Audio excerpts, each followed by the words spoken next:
Thank you so much. Hello. Welcome. Thanks for being here. Such a great crowd. I'm Johnny. A little bit about why I care about this subject matter. I'm transgender on the autism spectrum, and I have ADHD, none of which I knew until my mid-30s. My upbringing was really traumatic, and by the time I reached my 30s, I had developed complex PTSD, which is when trauma repeats over time and is normalized, and the nervous system then gets stuck in perpetual or cyclic survival states. My CBT therapist told me there was nothing left that he could do for me for my symptoms except prescribe really heavy medication, because that's how people like me survive past the age of 40. And by that point, I had already overcome several addictions and transitioned my gender identity in order to live a life that I loved. I wanted to heal, not just survive as a shell. So I went off on my own, exploring holistic modalities, experimental research, ancient spiritualities, and every single path led me to the inextricable nature of mind-body interconnectedness. I turned 44 this year and beat some pretty great odds, and I now live in a transformed reality. So I'm super excited to share with you what saved my life and how at the intersection of XR and neurobiology, there's the potential to transform millions of lives in a really magical way. The mind-body connection isn't novel, it's ancient. In fact, it was the predominant scientific approach in the United States anyway, until after World War II. Large-scale government funding became available in two categories: biological sciences, body, and social and behavior sciences, mind. Over several decades, these categories bled into belief and treatment. If they were researched and treated separately, the mind and body must be separate. Neurobiology says they're not, and to approach mental health without regard to the body's role can compound issues and create new ones. An often overlooked aspect of our neurobiology plays a key role in wellness recovery, and it's one of the places where XR can have the most profound impact. Viktor Frankl wrote that our power to change comes from accessing the space between stimulus and response. Psychotherapy and CBT rely heavily on this concept that this subconscious space is where one can pause and make a value-driven, intentional choice that changes their lives. But that space isn't always available. When we sense threat, the nervous system activates survival responses and the body just starts acting automatically in order to keep us alive. The space that allows us to choose consciously shrinks or just disappears completely. The polyvagal theory, developed by Dr. Stephen Porges, explains how this works. The nervous system is in constant two-way communication with the body. The brain assesses environmental cues for safety and danger, and then regulates the physiological state through the vagus nerve. A healthy nervous system shifts automatically between safety, threat, and shutdown states as one experiences the flow of life. Carl Jung said, "Mental illness is always a substitute for legitimate suffering," meaning we can't escape the legitimate suffering of being human. We can only trade it in for mental illness. When a patient hits their limit of experiencing human suffering, they shift into a survival response. The amount of natural processing a person can tolerate before automatically shifting out is called the window of tolerance. It's in the safety of this window that the ventral vagal pathway is activated, shifting brain frequency to reconnect to the body and reopen that space of conscious choice. Helping a patient expand their ability to tolerate discomfort and gain conscious control over their physiological state greatly increases their capacity to transform their life choice by choice. The nervous system truly is the gatekeeper to all change and healing, and therefore is the most powerful place to begin intervention. Let's feel what I'm talking about right now. If you can, sit, obviously you're sitting down, get your back straight but relaxed, both feet flat on the ground. This opens up the body's communication and distribution channels. First, we're going to guide our attention to the body with just a few questions. Don't worry if you can't answer them. The whole point is just to guide your awareness. Let's start with a couple of deep belly breaths, in through the nose and out through the mouth. With me? One more. And just to notice, how are you feeling right now? Hot. It is very steamy in here. And what's the loudest, strongest emotion that you feel right now? Do you feel any sensations in your body? Any tingling, pressure, tension, heat? All right. We're going to rub our hands together like this. And just relax into this. If you feel a deep breath coming, go ahead and take that and work with your body. And begin to shift your attention to your jaw. We'll let that go and just wiggle your jaw side to side. And let that tension go and melt down through your body. All right, we're going to give some healthy taps up and down our sternum. And then very, very lightly and gently trace your face with your fingertips. We're focusing on just what does that touch feel like? Can you feel your face feeling your fingers? Can you feel your fingers feeling your face? All right, clasp your hands together like this, thumb or thumb. And we're going to do a nice old-fashioned belly rub. And we're telling our inner organs right now that they're safe, they're appreciated, they're seen. All right, take your right hand, grab underneath your left armpit, left hand, grab that right shoulder, squeeze as hard as you can, and just relax into this hug. In this space right here, you are held. You're completely loved, and you belong. Deep breath, and gently let that go, and shake it out. All right. Now just notice how you feel now. Has that strong emotion shifted or softened at all? Have those sensations changed or moved or disappeared? Your body just experienced the manual self-regulation. Any physical or mental shifts you noticed were your natural adaptations to the experience. Your reality is a little bit different now, and hopefully you feel more calm and open. Here's a broader example of how mind and body work together to create reality. My traumatic experiences taught me to survive my upbringing by repressing my emotions and desires to instead cater to those of my parents and guardians. I adapted to this lack of emotional safety and developed severe anxiety around being authentic or emotionally expressive. To cope with my constant overwhelm and discomfort, I turned to drugs and alcohol, which resulted in growing mental illness. Somatic therapy helped me bring my conscious awareness back to my body and emotions and expand my window of tolerance.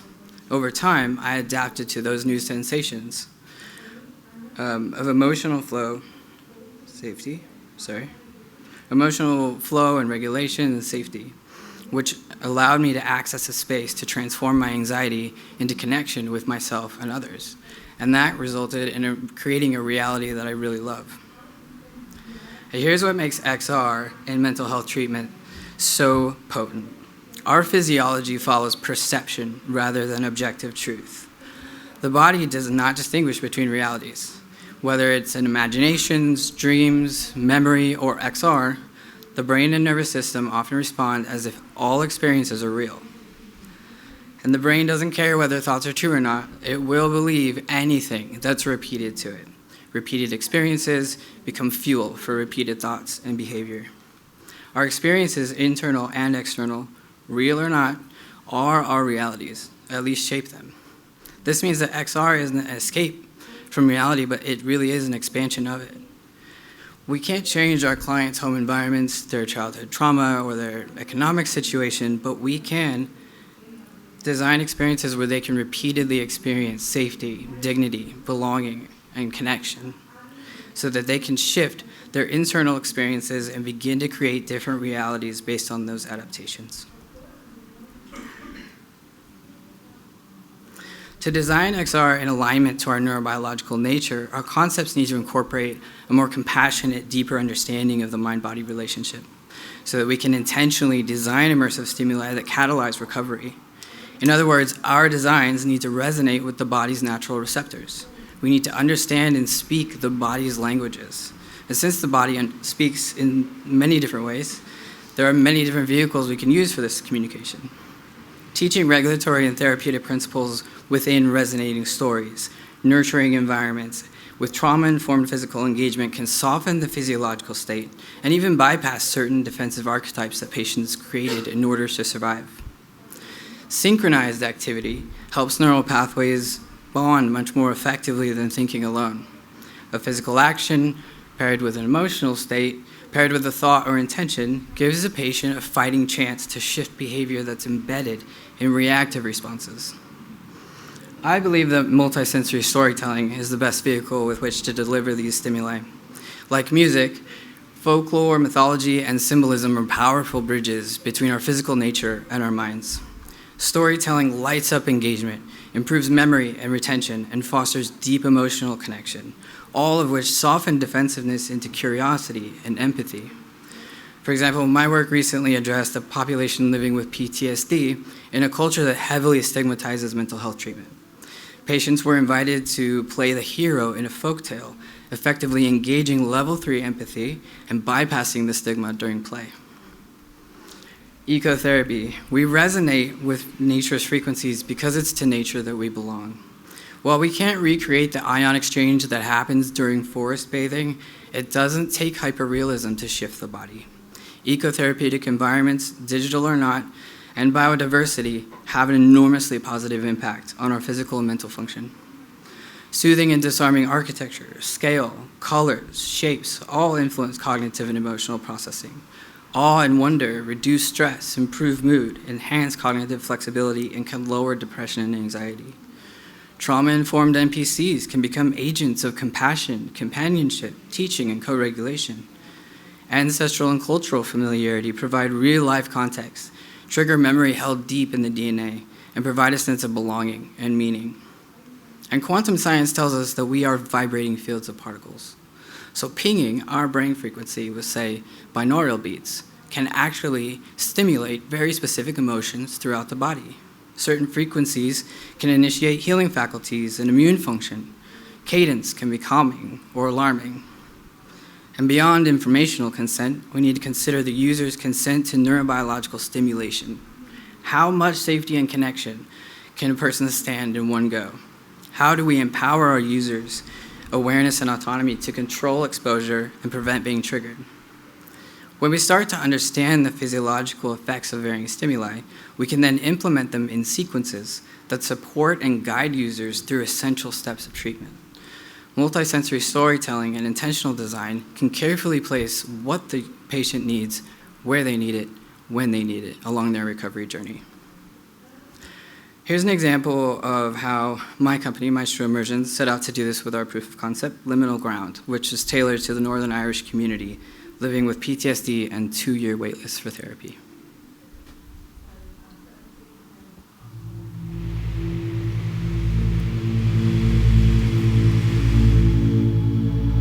I am the great guardian of a mystical forest that's alive with wonder, possibility, and magical creatures.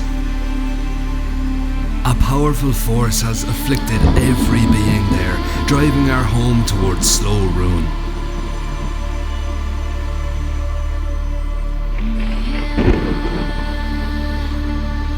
Will you help me?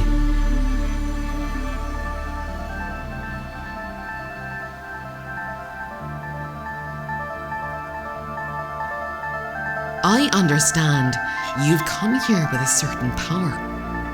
If you're willing, you could speak on the Queen's behalf and bring the gift of transformation back to this land.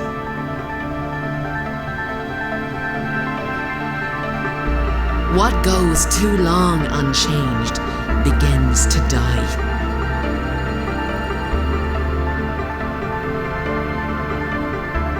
When we let nature and our bodies express themselves fully and authentically, they gain the power to truly thrive.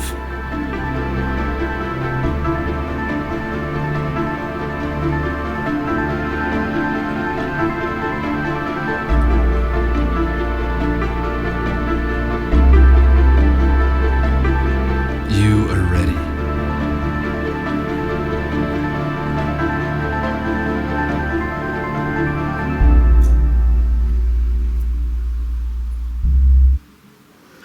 There are thousands of ways to apply neurobiological principles to XR development. I urge you to remember that the power to influence a person's reality comes with great responsibility. By seeking heartfelt collaboration between tech, science, and art, we can help our patients connect more deeply to the recovery process and to themselves, giving them quicker and safer paths to wellness. XR carries serious risks of re-traumatization, overstimulation, and disconnection from self and body. How can we design in such a way that our users feel compelled to connect with their bodies, to be curious and compassionate about their emotions, and to implement boundaries around capacity? Every creation reveals the values, beliefs, and awareness of its creator. By understanding the building blocks of our own inner landscapes first, we can better design experiences that resonate with the humanity of our users. And the well-being of humanity doesn't always lie in creating more technology. Sometimes it simply requires us to collaborate on a deeper level in our efforts to uplift, serve, and heal our communities. Instead of thinking of XR only as simulation, we can achieve profound therapeutic progress by thinking of XR as an extension of the therapeutic intervention itself. Dynamic designs and simple exercises have the power to shift entire worlds. These concepts, these methods and exercises are what gave me the chance at building a life worth living. There's so much opportunity at the fingertips of XR to bring hope and relief to the masses. It's time to take our creativity as seriously as we take our textbooks and watch the magic unfold. I want to do one more exercise with you before you're released into the wild. This is called a physiological sigh. We're going to inhale through our nose, a short inhale for three count, another inhale for 3 counts, and a very slow exhale through our mouths for 6. Ready? In, out. One more. In,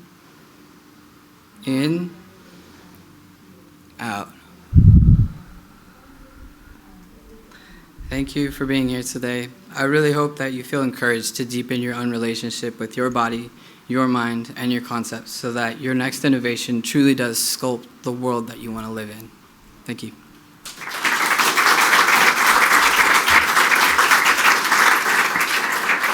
Are there any questions?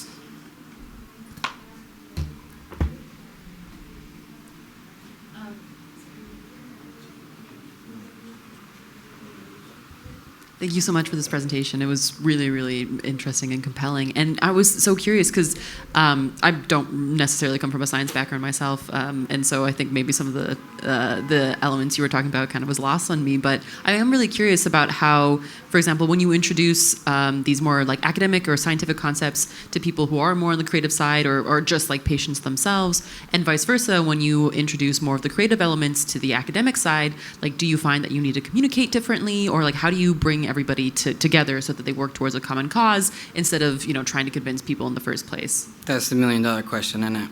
Yeah. With somebody who doesn't come from a scientific or academic background, we kind of just lose the terms. But it's more about like practicing the exercises that I did with you and how hopefully you felt like some sort of shift internally. And that reality, actually feeling the result, is kind of what gets people like, okay, this is something that maybe I don't understand it right now, but I could get on board with this thing. And then on the medical and scientific side or the academic side, it is more about, speaking the terms and linking, connecting the dots between different sectors of thought and different fields of practice to be like, you're all doing an amazing job, like psychology, neurobiology, neuroscience. Let's talk and let's bring these together and let's find a bridge. And I find that bridge is where art comes in. And if we can create artistic approaches, that's like bringing humanity back into the conversation. And when you pair all of that with real life exercises that produce real results, then it's kind of like a light bulb moment.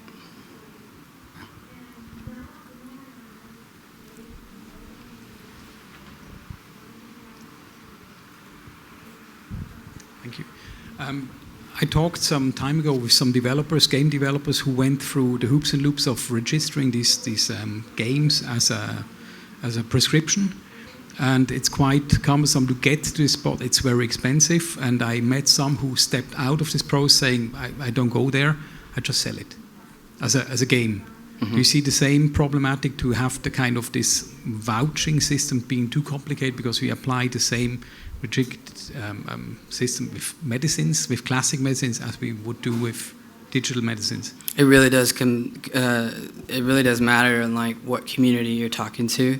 Like my project happened in Northern Ireland, where they are completely open and thirsty for anything that addresses trauma recovery because their entire population is traumatized, and they need results because they're not getting access to mental health care from the government. But back in the States, like in LA, where I flew from, it's very, very difficult to get somebody to even want to just like get into the topic and try it at all. The other thing you mentioned, I think, was the economic accessibility, which is definitely a huge issue, particularly for independent clinics and physicians. There's just not the budget for it. And that's kind of what I'm trying to address at the moment. VR, I think, is very economically inaccessible for the people who need this kind of gameplay. And so I'm looking for other avenues of intervention where we can introduce play and story and those kinds of immersive stimuli without it costing an arm and a leg. Sorry, did that answer your question? Do we have another one?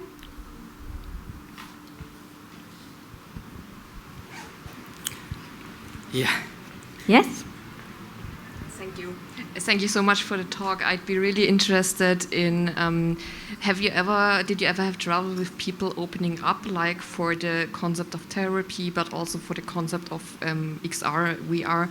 Like, do you have any experience with how to get people to really open up to this idea? Yeah. I've found that if you kind of get into places that are already offering certain holistic methods of therapy, then people are more willing to try different things if they've already been through, ecotherapy or massage therapy or things like that, aromatherapy. They're much more willing to try something different. And I did test this out with kind of an older generation that really struggled with trauma, and they were hesitant but willing to try anything because like I was there being like, this is going to help you. And after their experience, they were just so amazed at how much relief they felt and how connected they felt with the characters.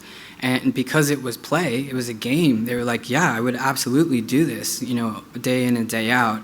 And it does require that. It requires a level of buy-in because these methods require practice and repetition. That's how our brain is. We need that repetition to engage our neuroplasticity. Thank you so much. Yeah. Anybody else? Another one? You? Relatedly to, when you were experimenting with these like older folks, I was curious, like, what was your development or iteration process? Because, it's therapy, it's their trauma. Obviously, you don't want to like give them maybe a not very successful product and be like, feeling better. No, whoops. And so I was curious, like, what is that iterative process that, respects the severity of, triggering an individual, but also, being able to test it out so that you are able to make adjustments and make it that much better. So how do you, handle that? Or how did you handle that? Yeah, I got local therapy experts and academic professors to weigh in really heavily about how it was laid out and what we touch on. And because I do have complex PTSD, I'm well aware of how easily one can be triggered and what that looks like and what it feels like.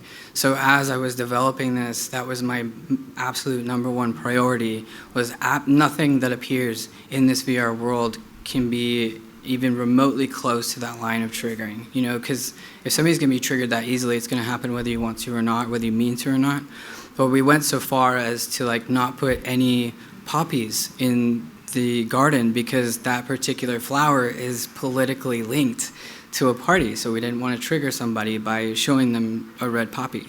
And right down to the accents that we use. There are a lot of regional accents, and certain accents can trigger So we were very careful with literally every single aspect of the thing. And then when we tested it out, we tested it with not newbies, like people who had been in the recovery process for a while, or led the trauma care clinics, had also been patients previously. So, yeah. In the back. 1 minute, I'll come back to you.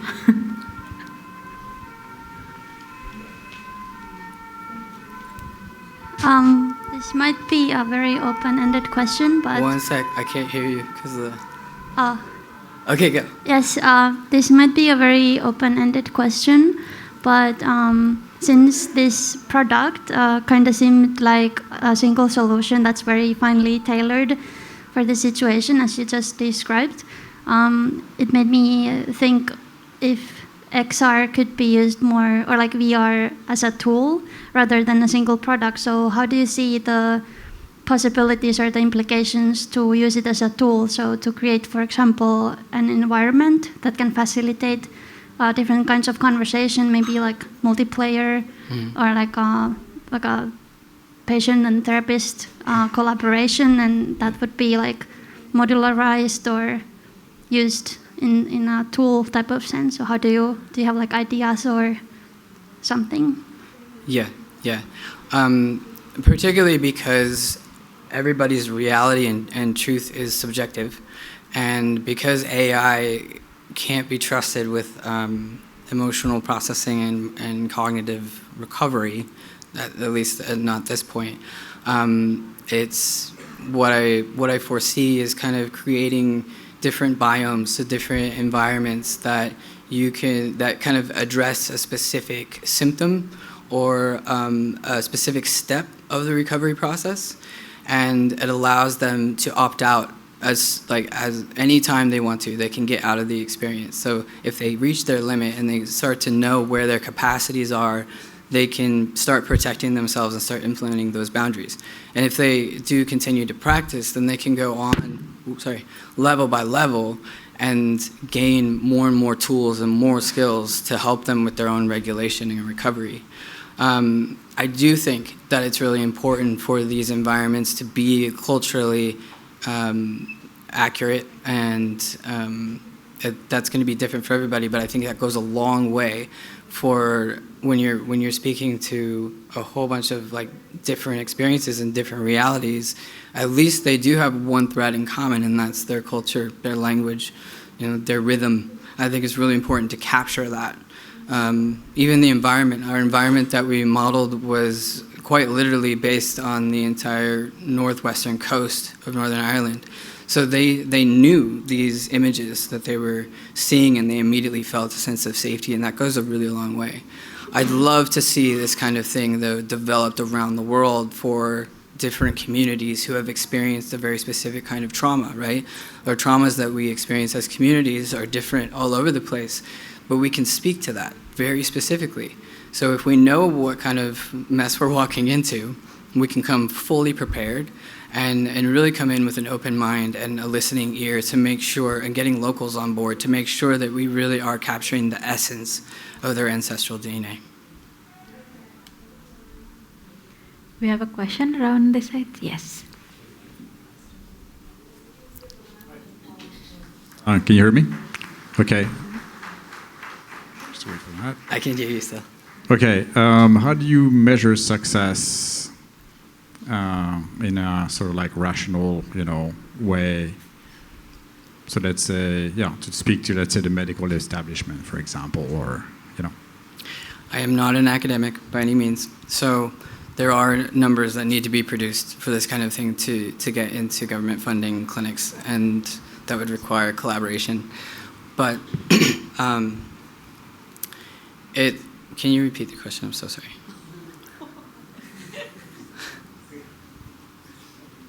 Just the gist of it. Yeah, no, how do you measure success, let's say, using the tools that medical establishments would use? Yeah. Instead? So success for me is somebody who can consistently feel safe in that environment using the VR tool to effectively learn the different skills that we're teaching throughout the experience, and then being able to implement those tools in real life outside of the VR, that's success. So it takes a long time to treat a nervous system that's just been out of whack for so long. So it requires a lot of consistent practice.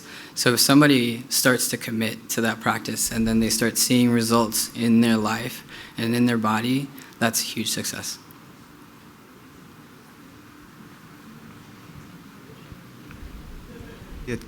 It's kind of the same question as in the back there, but how much of this is like the cultural part and how much is like a kind of, you call it framework?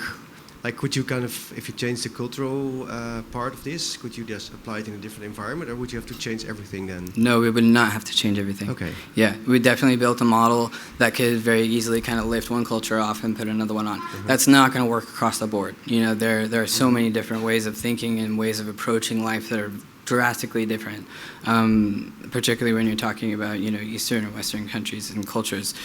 But it wouldn't require a whole lot. Something like this can very easily slip into another culture, another country, region, and just kind of like adapt certain visuals, audio, cadence, that kind of thing. Fortunately, our neurobiology is universal. It works the same everywhere. So. Do we have one last one? Yes. Thank you. So I think at the end of this summer, I read a beautiful article about the fact that a lot of kids in USA cannot access behavioral therapies when it comes to ADHD.